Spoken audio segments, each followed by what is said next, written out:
Salut les Astrams, aujourd'hui on se retrouve la vidéo en extérieur. Comme vous pouvez le voir, c'est j'en suis pu me dégager un peu de temps pour revenir faire un petit peu d'astro, un petit peu à la campagne.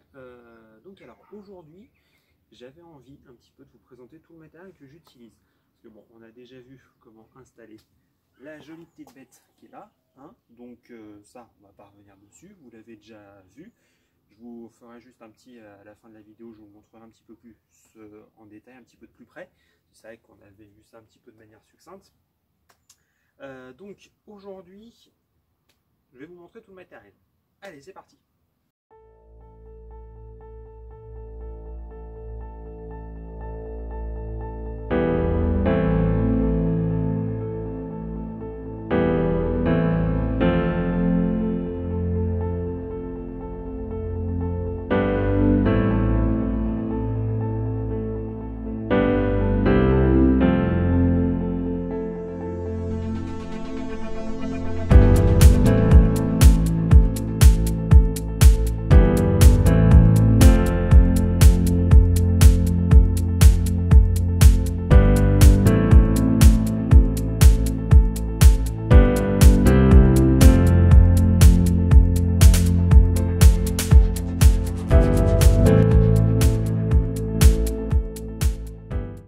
Donc ça y est, nous voilà devant tout le matériel que j'utilise.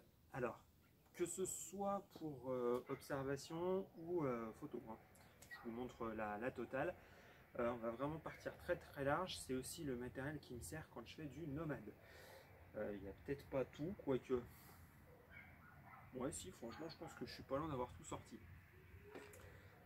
Alors donc, on a deux trois petites choses qui servent notamment au montage.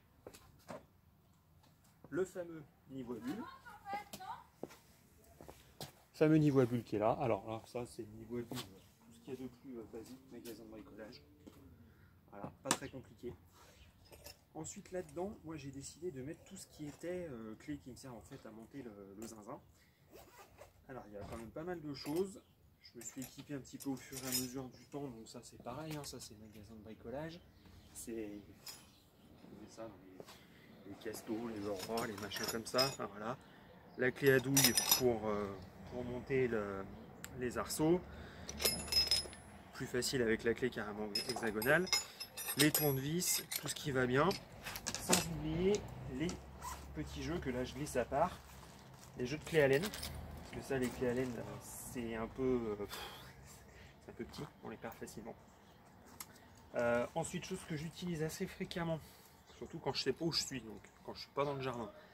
La boussole, ça vous en trouvez, je crois qu'elle a dû me coûter quoi, 5 € à Decathlon. Voilà, hein, je leur fais pas de la pub spécialement, mais c'est vrai que ça aide. C'est déjà pas mal. Alors, pour tout ce qui est matériel pour monter, globalement c'est un peu tout, parce que sinon tout le reste vous est fourni quand vous achetez le télescope ou la lunette. Ensuite là, on va passer à tout ce qui est matériel un peu plus spécifique. Ah si, j'oublie un truc. En pleine nuit, c'est pas plus mal d'avoir ce genre de choses. Ça vous permet de dégager, d'avoir un petit peu les mains libres. Alors, on va virer les lunettes de soleil, parce que là, manifestement, il n'y en a presque plus besoin.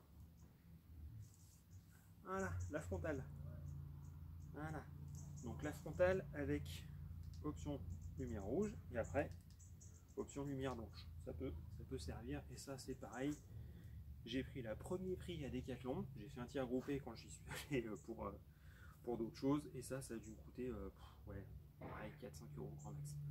Grand max. Là c'est bon, j'ai vraiment fait le tour cette fois-ci. Ensuite, tout ce qui va être matériel d'aide un petit peu à l'observation. Vraiment observation pure et dure. C'est pas vraiment mon domaine de prédilection, mais c'est vrai que c'est généralement par ça qu'on est là, hein. Alors, dans ces manettes en bois, donc là-dedans il y a des oculaires. Donc j'en ai pas des masses, comme je vous expliquais. L'observation, c'est pas vraiment ma tasse de thé. Mais voilà, j'ai attaqué par ça quand j'ai démarré il y a une grosse vingtaine d'années. Donc voilà, allez hop, je vous montre ça d'un peu plus près.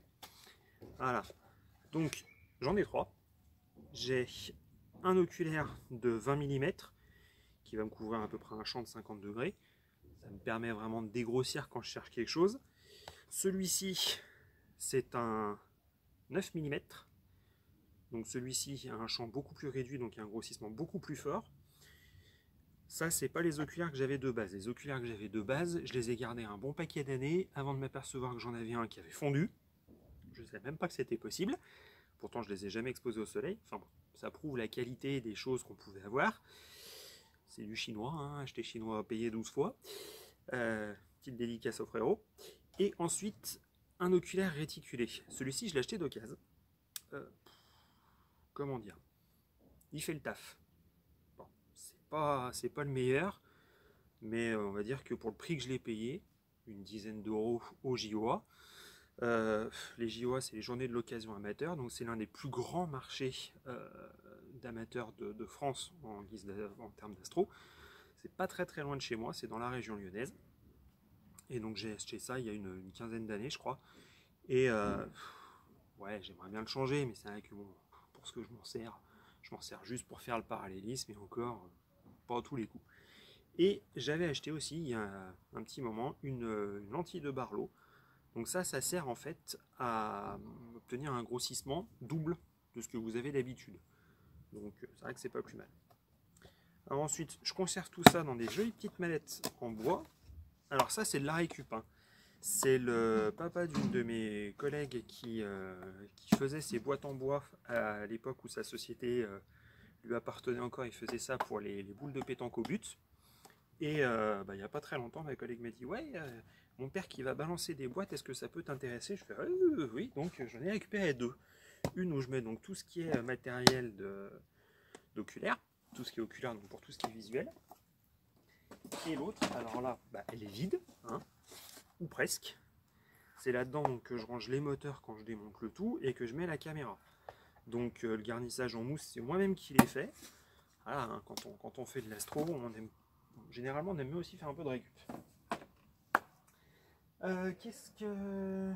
Quoi dire d'autre? Pour le matériel observation, on est pas mal. Ensuite, je vous présente vite fait, parce que ça va être aussi amené peut-être à évoluer dans le temps. Le matériel que j'utilise quand je branche tout mon matériel informatique. Donc je relie un port USB 3 de mon PC, un petit hub USB 3 aussi. Alors ça, je l'ai acheté, ça m'a coûté une vingtaine d'euros dans un magasin d'informatique. Voilà. On va voir ce que ça donne, hein. Je me suis dit que ça pourrait toujours servir, parce que bon, ma caméra que je vais vous présenter tout de suite derrière est en USB 3, donc il me fallait forcément de l'USB 3. Je me suis dit après, autant essayer d'avoir quand même quelques ports USB 3 de libre, si jamais j'ai d'autres trucs qui viennent se greffer par là-dessus. Ça c'est un power bank. Donc lui, pour le moment, pour les soirées, il ne me sert pas beaucoup. Il me sert même pas du tout, sauf à charger mon téléphone si jamais je me retrouve un peu en rate de batterie. Ça peut toujours dépanner. Mais lui, en fait, il me servira à terme, quand j'aurai la nouvelle monture, la future monture qui normalement devrait arriver d'ici le début de l'année 2023. Ça, c'est du petit spoil, donc il y aura une vidéo. Quand est-ce que j'aurai le temps de la tourner? Franchement, je sais pas. On verra. Ça sera la surprise de l'année 2023. Donc ça, en fait, ça me servira à alimenter la monture. La monture sera connectée directement sur le powerbank et ça me permettra de faire tourner ça. Pourquoi j'ai pris celle-ci? Pourquoi? Déjà parce que sur nos copains avec le sourire là, c'était pas très cher. Elle a dû me coûter une quarantaine d'euros à peu près dans ces eaux-là. Et elle avait quand même une autonomie qui était assez intéressante. C'est une 65 watts, 20 000 mAh. Donc pour faire tourner la monture, la NEQ5 Pro, ça va. Il va y avoir de l'autonomie. Donc c'est pas plus mal. Voilà. Avec le petit câble d'alimentation qui va bien, c'est pas plus mal. Ensuite, quoi dire d'autre? Ensuite, on va passer à... Oui, aussi, quand j'ai commencé l'astro avec l'observation, j'avais acheté des filtres. Le seul problème, c'est qu'à l'époque, j'y connaissais que dalle. Je pensais pouvoir faire du ciel profond avec, mais pas du tout. Ce sont des filtres planétaires. Donc voilà, moi qui fais quasiment pas de planétaire, sauf conditions exceptionnelles, style conjonction et trucs comme ça me sert pas. Mais bon, je les garde quand même, hein, ça peut dépanner. Ensuite, on va passer à tout ça. Alors, dans ce petit sachet, ça c'est le matériel qui me sert en fait à venir nettoyer tout ce qui est instrument d'optique. Donc j'entends instrument d'optique, surtout pas le miroir avec ces produits-là. Non, c'est tout ce qui va être vitre du capteur, les lentilles des oculaires, etc. Donc voilà, donc le petit spray avec la lingette pour finir le tout. Et avec, j'ai quoi? J'ai une petite brosse et une poire. Ouais, la petite brosse pour éliminer les grosses poussières. Et si elle veut bien sortir, ouais, elle n'a pas bien envie. Hein. La petite poire qui va bien. Donc bah voilà, ça c'est pareil, ça m'a coûté ouais, une petite quinzaine d'euros. Donc bon, jusque là, ça c'est vraiment du matériel qui coûte pas hyper cher, mais c'est du matériel qui est assez utile, on va dire. Hein. J'ai bien vu la différence entre le avant et le après nettoyage des oculaires. Ensuite, ce petit bidule, avec ce petit machin. Ça, j'étais assez sceptique jusqu'à il y a quelques temps. Ça, c'est ce qu'on appelle un oculaire de collimation. Cet oculaire de collimation, il sert à quoi? Il sert à réaliser une étape qu'on appelle donc la collimation. La collimation, ça sert en fait, quand vous regardez le fond du télescope, comment ça fonctionne le télescope, tout au fond, vous avez le miroir primaire. Donc la lumière vient, se réfléchit sur le miroir primaire, revient en avant, se réfléchit sur le miroir secondaire, et donc vient toc, sortir ici au niveau de l'oculaire. Il faut, avec cette opération qu'est la collimation, en fait bien aligner les miroirs, le miroir primaire et le secondaire, de façon à ce qu'un maximum de lumière soit réfléchi en direction de l'oculaire. Sinon vous allez perdre en luminosité, perdre en qualité optique, et peut-être pas forcément avoir des étoiles super rondes. Mais voilà, on fait comme on peut. Alors un véritable oculaire de collimation, ça coûte pas de sous.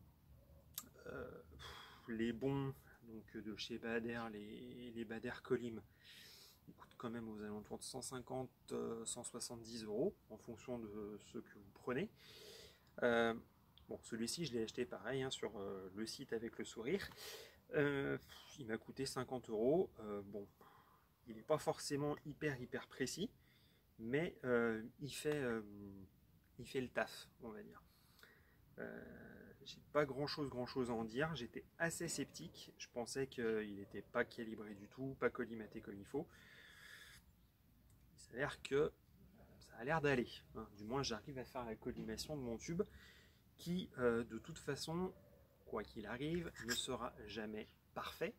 Pour la simple et bonne raison que le miroir primaire en lui-même n'est pas des plus qualitatifs. Mais bon, ça vient du fait que déjà le télescope n'est pas tout jeune, hein, je l'ai déjà expliqué, il a une vingtaine d'années.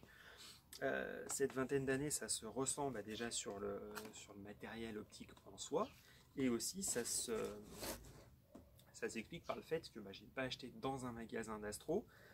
Je l'ai toujours considéré comme un sous-Skywatcher, c'est un peu le cas. Donc bon, je me suis toujours dit que le jour où je change de tube optique, je me partirais sur quelque chose de beaucoup plus qualitatif. Mais qui dit beaucoup plus qualitatif dit aussi beaucoup plus de money. Not in the pocket, on the door of the pocket. Donc voilà, mais bon, il est là, il fait le boulot. On verra plus tard pour le changer. Il y a déjà la monture qui va y passer, donc quand même. Ensuite, je vous présente la bête. Hop, on va la démonter un petit peu, la bête. De toute façon, ce que je puisse vous la montrer. Voilà. Alors, voilà la bête. Donc ça, c'est mon imageur. Cet imageur-là, à la base, est fait pour faire du planétaire. C'est toujours ce qu'on dit sur tous les forums que j'ai fait sur tous les sites. Elle est vendue pour être une caméra planétaire. Franchement, je ne sais pas ce que vous en pensez. Alors c'est certes perfectible, hein, parce que je ne prétends pas tout connaître et je ne prétends pas être un as des as en ce qui concerne la photo. Je fais ce que je peux avec les moyens que j'ai, mais je m'améliore. Hein. Les photos que vous voyez en générique, ce sont les miennes. Donc on voit quoi? On voit M51, la galaxie du tourbillon, ça c'est de moi. On voit M42, la grande nébuleuse d'Orion, c'est aussi de moi, ça date d'il y a 2 ans. Et on voit en troisième, on voit M13, le grand amas d'Hercule, c'est aussi 2 mois. Ça date de l'été 2022. Donc c'est effectivement pas trop mal pour des objets du ciel profond, mais c'est quand même des choses qui sont assez brillantes. C'est pour ça que là, j'essaye de partir sur des objets que je n'ai pas encore vus. Et ce soir, malheureusement, je ne sais pas si le temps va le permettre. Je vais essayer de m'attaquer à quelque chose que je n'ai pas encore tenté, que je vous ai présenté dans l'une des vidéos des Jalons du ciel, sur la vidéo sur Céphée. C'est la nébuleuse de l'Iris. On va voir ce qu'elle est capable de m'en tirer. Hein, on va essayer, on croise les doigts. Si jamais vous avez pas mal de sèche-cheveux dans la région lyonnaise, je vous invite à me les pointer dans le ciel pour bouger tous les nuages, parce que franchement là, ils sont en train de m'enquiquiner plus qu'un peu. Donc on verra ce que ça pourra donner. Au pire, on fera des tests. Pas grave, on a l'habitude. Donc ça, jolie petite caméra. Donc c'est une ZWO ASI 224. Ah, je vous montre ça. Franchement, elle est bien. Hein. J'ai hésité un bon paquet de temps avant de changer. Et franchement, ouais, non, je suis super content. Quand je vois ce que j'étais capable de faire avant avec ma petite webcam que j'avais, bah voilà, il y a quand même du changement. Hein. Il y a quand même du changement, effectivement, qui nécessite d'acquérir d'autres techniques, mais ça, on y reviendra plus tard. Ensuite, alors, ça, c'est une roue à filtre. Donc cette roue à filtre, elle me permet en fait d'avoir un jeu de filtres, plusieurs filtres. Donc, 1, là, j'ai toujours un trou de vide, 2, 3 et 4. Donc alors, beaucoup de gens vous diront que il n'y a pas d'intérêt à avoir une roue à filtre quand on possède une caméra couleur. Je partage un peu l'avis, effectivement. On y reviendra quand je vous expliquerai comment fonctionne la caméra. Je suis d'accord que posséder des filtres rouge, vert, bleu quand on a une caméra couleur, l'intérêt est limité. Bon, pourquoi je le fais? Tout simplement parce que je pense, et c'est une théorie que j'essaie d'appuyer, donc d'étayer, de développer, je pense que pour tout ce qui va être objet sensible à certaines plages de couleurs, renforcer avec une couche de la couleur correspondante permet d'obtenir un meilleur contraste. Pour le moment, c'est juste une théorie que j'aimais. Je suis en train d'essayer justement de prouver ce que je dis. Donc on verra plus tard quand j'aurai mené un petit peu plus à bien l'expérience. Et aussi, j'ai équipé cette roue à filtre d'un filtre de luminance. Donc le filtre de luminance, c'est un filtre un peu plus restrictif et qui me permet en fait de gagner un petit peu en détail. Donc c'est pareil, on me dit toujours que l'intérêt est limité, mais quitte à avoir acheté un filtre, enfin un groupe de filtres rouge, vert, bleu, généralement il y a le luminance qui est pas très loin, donc hop, j'ai pris le lot de 4. On verra plus tard pour les filtres hydrogène, les filtres soufre et les filtres oxygène. Ça, j'y suis pas encore et c'est pas avec ma petite caméra comme ça que je vais faire du SHO. On verra plus tard quand ça sera le changement de la caméra. Là, on se retrouve d'ici 7-8 ans à peu près. Hein, on verra où on sera Galaxy Astro d'ici là. Donc voilà. Ensuite, on vient à la partie où j'ai dû bricoler.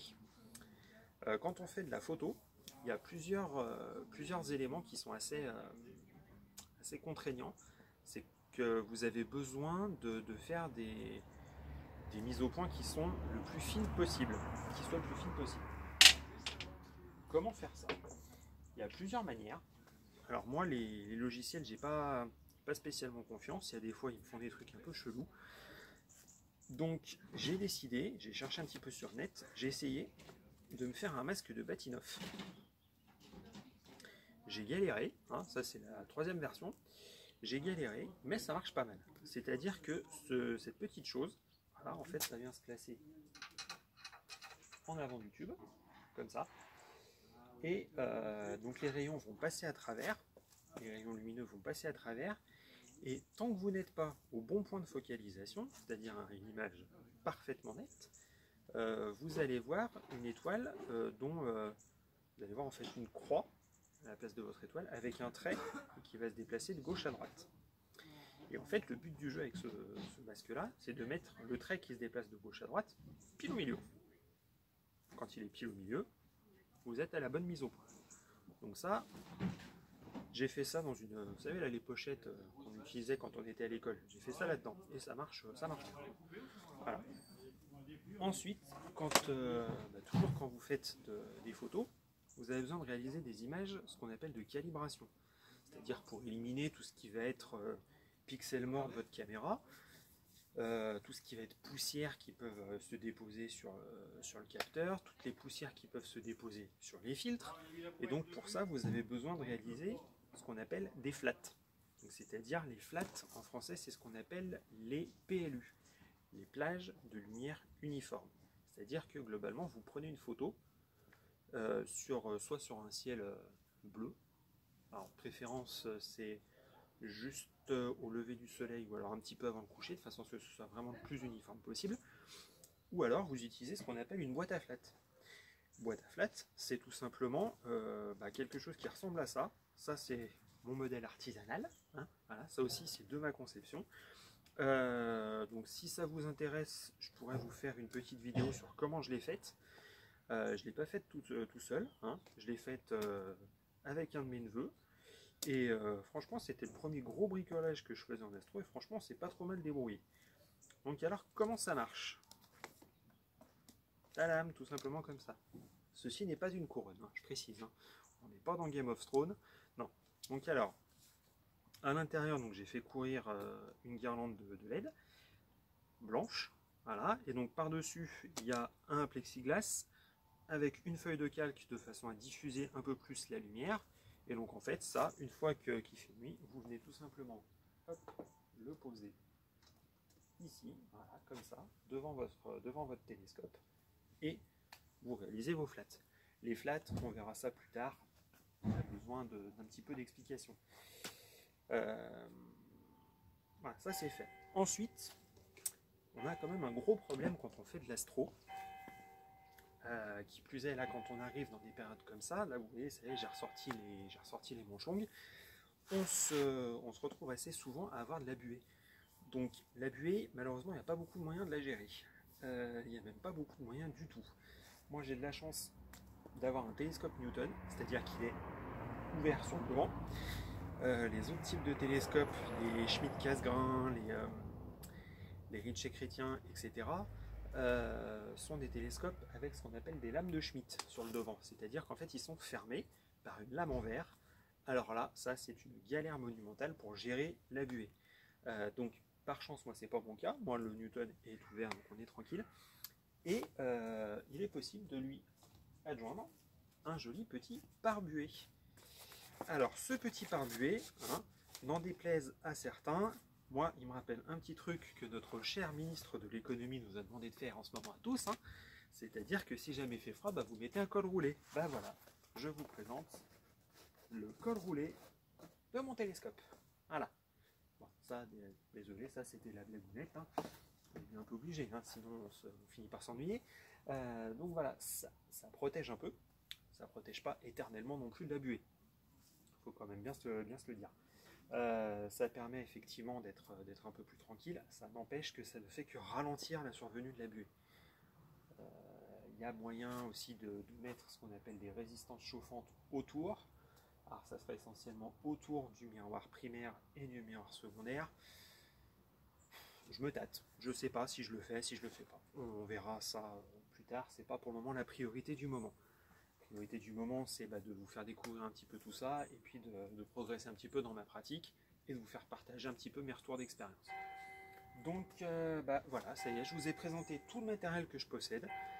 J'ai oublié deux, trois trucs aussi assez intéressants. Qu'est-ce que j'ai d'autre par là? Ça, on dirait pas, c'est un plaid. Ça peut servir si jamais les nuits sont un peu fraîches, soit pour le poser par terre, en fait vous mettez votre télescope dessus, ça va permettre de limiter la remontée d'humidité et donc de limiter la survenue de buée.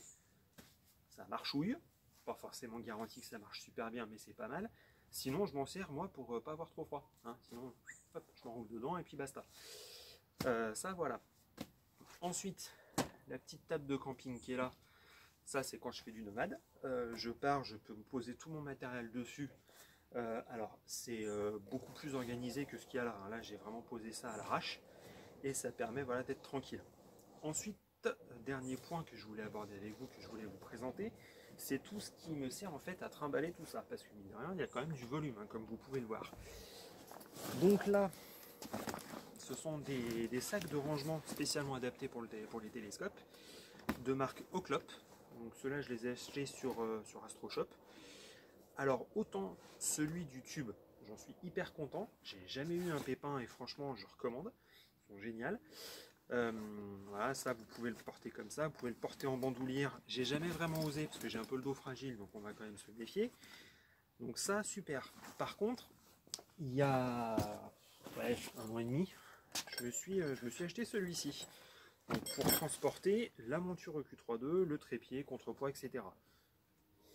Alors j'en étais plutôt content jusqu'à la vidéo d'installation où quand je suis sorti sur la terrasse, je me suis retrouvé à avoir cette partie-là qui a lâché.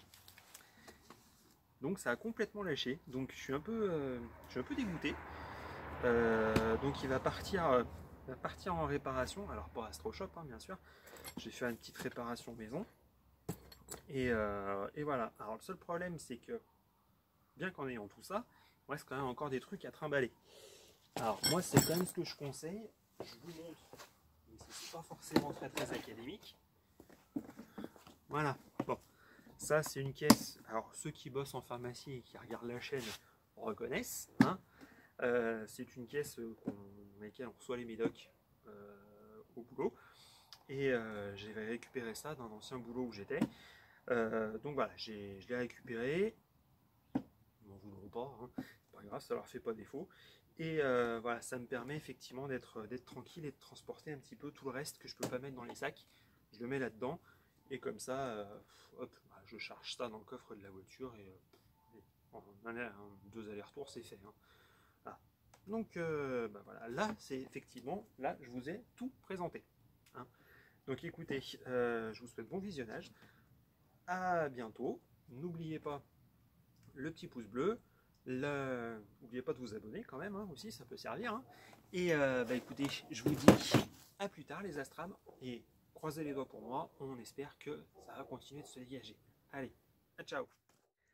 Allez, ça y est, donc on se retrouve. Donc voilà, je vais vous présenter un petit peu plus en détail notre cher copain, mon petit télescope, une fois monté, bien sûr. Alors, hop, on va lui virer son petit chapeau là, hein, quand même, hein, parce que bon, il fait pas si froid que ça, hein, donc le col roulé, pas la peine. Hein. Allez, zou. Hop. Alors, qu'est-ce qu'on a de beau? Voilà. Alors. Voilà donc, hein, mon petit télescope, mon 150-750. Alors, monté, donc là on a le chercheur. On a la barre de contrepoids avec les contrepoids ici. Donc la fameuse monture, la Skyscan 2001, une EQ3.2 qui est un peu faiblarde. Hein. Souvenez-vous quand je vous expliquais qu'il faut vérifier, regardez mon niveau à bulle. Je ne sais pas si on le voit bien. Le niveau à bulle est ici, la bulle est ici, alors que si je me réfère au plateau qui est en dessous, je suis vraiment à plat. Donc voilà, quand je vous disais complètement aux fraises, il est complètement aux fraises. Voilà, donc sinon quoi en dire de plus, hein, pas grand chose. Voilà, je vous fais un petit zoom sur le télescope. C'est vrai que comme je me plais à dire, il n'est pas de toute première jeunesse, mais il dépanne et il rend quand même bien service. Voilà. Et écoutez, on se retrouve plus tard pour un nouvel épisode. Allez, à plus!